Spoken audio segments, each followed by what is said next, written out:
السلام عليكم. عليكم السلام. حج سعد عامل ايه؟ شلونك عامل ايه؟ الحمد اخ رامي. لله الحمد لله. بقول لك يا حج سعد، بنتكلم النهارده ان علماء الاماميه قالوا ان لا بد من النص الجلي على الامامه، اوجبوا على انفسهم ذلك كالشريف الرضي والمفيد وغيرهما. فهل يوجد نص جلي على امامه امير المؤمنين سلام الله عليه؟ والله يا رامي، اكو بالقرآن مذكورة انما نريد نمن على الذين استضعفوا. انما ف... يريد الله ان يمن على الذين استضعفوا ونجعلهم ائمه ونجعلهم الوارثين ونمكن لهم في الارض. الايه دي الايه رقم 4 في سوره القصص على ما اذكر. مالها هذه الايه؟ بني اسرائيل مالهم بني اسرائيل؟ هاي مو شو اسمه، هاي نمن على الذين استضعفوا.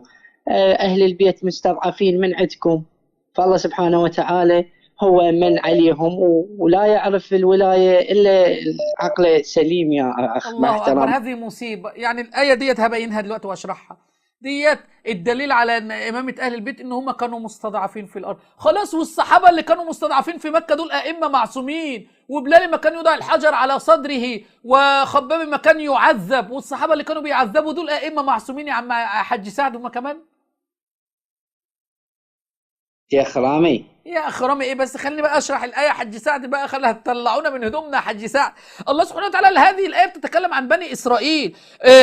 الله قال ان فرعون علا في الارض وجعل اهلها شيعا يستضعف طائفه منهم يذبح ابناءهم ويستحيي نساءهم انه كان من المفسدين ونريد ان نمن على الذين استضعفوا. بقى اللي هو كان فرعون بيستضعفهم اهو، يستضعف طائفة منهم، وبعدين ونريد أن نمن على الذين استضعفوا. يا حج سعد ليه دينكم ضعيف كده؟ يا حج سعد بتجيبوا الآيات اللي في بني إسرائيل تثبتوها في الإمامة؟ يا حج سعد توب إلى الله، إني لك ناصح أمين. والله هذه الآية بتتكلم عن استضعاف بني إسرائيل وربنا مكن ليهم. ونريد أن نمن على الذين استضعفوا في الأرض ونجعلهم أئمة ونجعلهم الوارثين ونمكن لهم في الأرض ونري فرعون وهامان وجنودهما منهم ما كانوا يحذرون. فرعون وهامان هيشوفوا من الائمه ما كانوا يحذرون. يا عم سعد يا ريتك ما اتصلت. ليه يا حاج سعد عملت في نفسك كده؟ شيخ رامي، حياك الله. انت لا بس لا تسد التليفون ولا تكتم انا معاك يا الكلام. حاج سعد، بس الايه دي فين في الائمه هنا؟ بني اسرائيل يا حاج سعد. بس شوف شيخ رامي، مو البارحه انا من تابعت البث المباشر انت قاطع علي يا الصوت، حاج ما سعد يصير وانا هيك لازم شيء. اوضح للناس. ما انا ان كنت بقطع عليك انا بوضح للناس. انا خلاص تكلمت. الايه بتتكلم في بني اسرائيل. وين اللي جاب ائمتك هنا؟ احنا تفضل. هم نوضح يا اخي، اعطيني مجال هسه الحكي بس تفضل لك، مو تفضل بتحكي وايد. تفضل خليني احكي شوي يعني، هسه ما يصير. تفضل يا حاج سعد. ما يصير وتقول هرب يا ولد حاطه، قلت خلي احكي شويه يا اخي. تفضل يا حاج سعد بالله عليك. تسلم شيخ. اقول لك شيخ، اريدك توضح لي بسوره التحريم.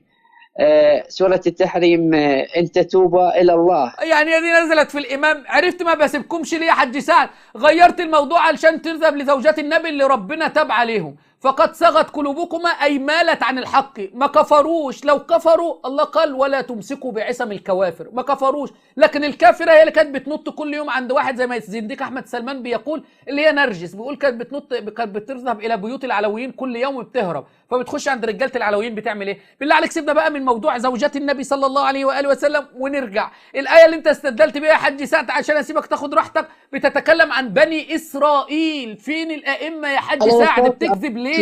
فين الائمه؟ اتفضل يا بس حاج. لا ما الشيخ رامي، اسمح لي تخو ما قافل علي الصوت.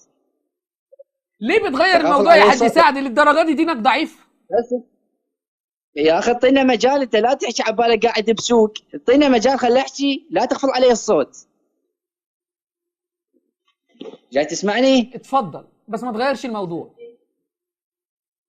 يا اخي رامي، انت هسه مو تقول وياك الحق، انا اريد ويا الحق، انت وياك الحق، انا يجوز ارد اهتدي على ايدك، اعطيني مجال يا اخي.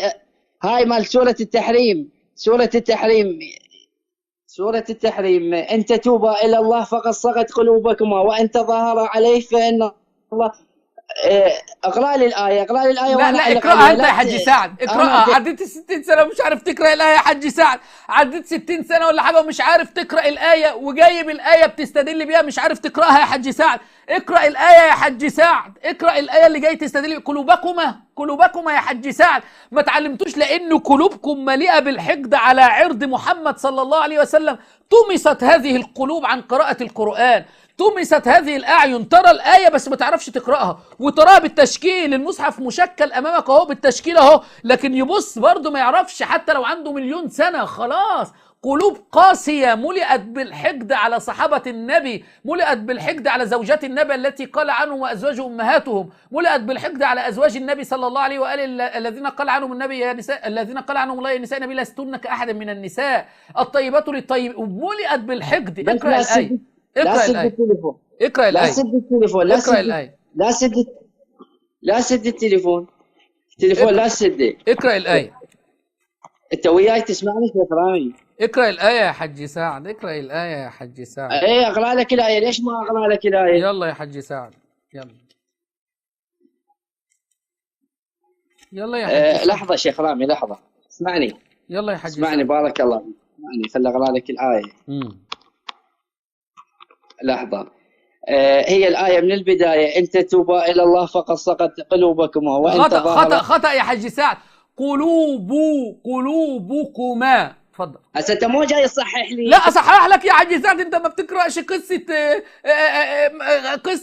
نرجس وبش، لا انت بتقرا من القرآن يا حج سعد، لازم اصحح لك، معلش لا اصحح لك لان انت مش هتلاقي حد يصحح لك، لان ما فيش معممين بيحفظوا القرآن. يلا اقراها تاني، اقراها تاني يا حج سعد. لا انت اقراها، لا انا مش هقراها يا حج سعد، انت راجل عندك فوق 60 سنه، انت المفروض تقراها. اقرا انت يا حج سعد، انت اللي جايب الدليل. انت اقراها وانا اعلق عليها. لا انا اقراها وانت تعلق عليها. ما شاء الله معلق رياضي حضرتك، بتعلق لبرشلونه وريال مدريد حضرتك. اقرا الايه يا حج سعد، ما تعصبنيش بالله عليك. اقرا الايه، يلا شيخ رامي انت اقراها وانا لا انت اقراها يا حج سعد، انت اقراها. ليش انت ما تقراها؟ تخاف؟ اخاف. اقراها انت. عايشيني هاي. قلوبكما، اقرا يلا، صححتها لك يلا. يا خرامي اقراها وانا اشكل عليك. اقراها وانا اشكل عليك، لا اقراها انت يا حج سعد، يلا.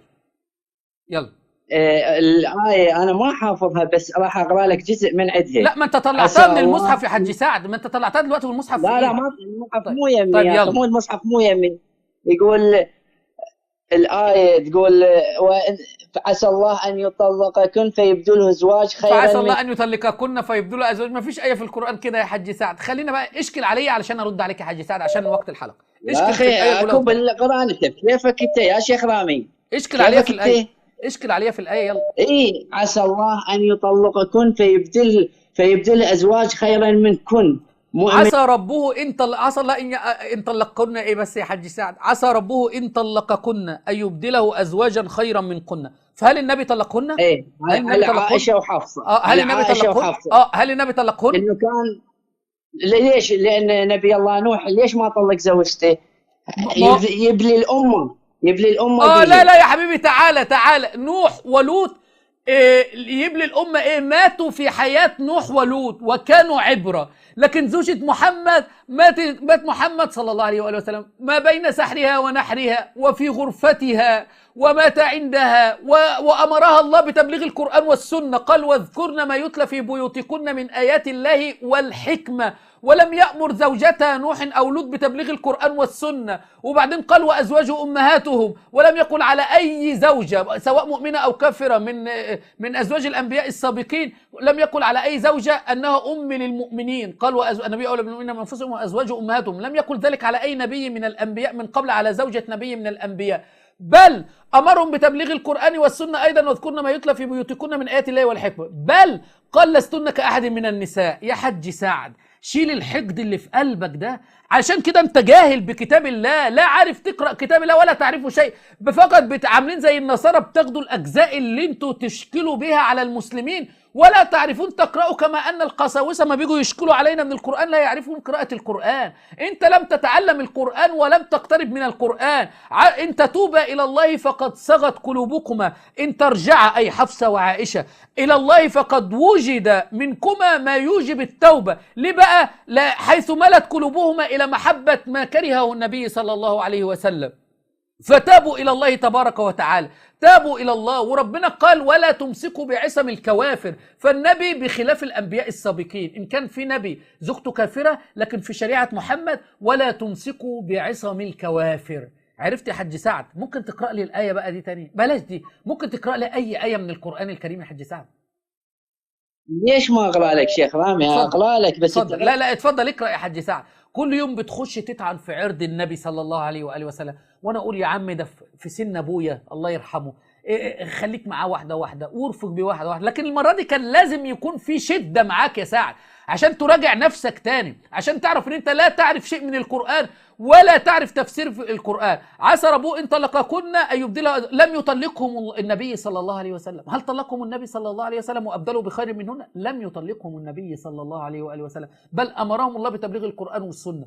امامك الثاني عشر هارب جبان خائف، ونساء النبي بيبلغوا القرآن والسنه. روح يا عم، اعوذ بالله من هذا الدين القائم على الطعن في عرض محمد صلى الله عليه وآله وسلم. لكن الحمد لله رديت عليك وما سبتلكش مجال، وبينت للناس هو يوصل ل60 سنة ولا يعرف شيء في القرآن ولا يعرف قراءة القرآن، فقد يحفظ أشياء يحاول الطعن فيها أو يلمز في عرض النبي محمد صلى الله عليه وسلم. كان معكم الرافدي الحج سعد من العراق. أيها الحبيب، عشان تدعمنا والقناة ما تقفش، سوي إعجاب وشارك الفيديو في أكثر من جروب، ولا تنسى تفعيل الجرس كي يصلك كل ما هو جديد.